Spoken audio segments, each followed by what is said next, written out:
Hai un dito que dice que para que te vexan ponte de pé, para que te escoiten fala alto e sen breve ou acaba rápido para que te aplaudan.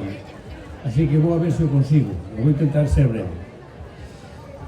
Bueno, pois estar hoxe aquí, como decía o alcalde en Ribas de Sil, como pregoiro desta 21ª edición da Festa da Cereixa do Viño do Aceite, pois é para min moito máis que unha honra, unha emoción. Como dicía, levamos moitos anos que nos coñecemos e traballando xuntos, e, por tanto, é unha emoción persoal e, ao mesmo tempo, un orgullo compartido con todas e con todos vós.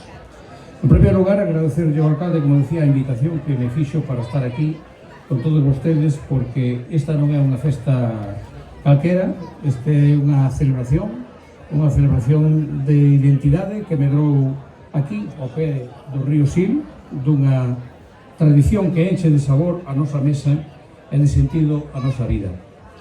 Hoxe, ao noso redor, non só hai cereixas, viño e aceite. Tamén hai historia, hai esforzo, hai paixón pola terra, é unha maneira de entender o mundo que, por suposto, que merece ser celebrado.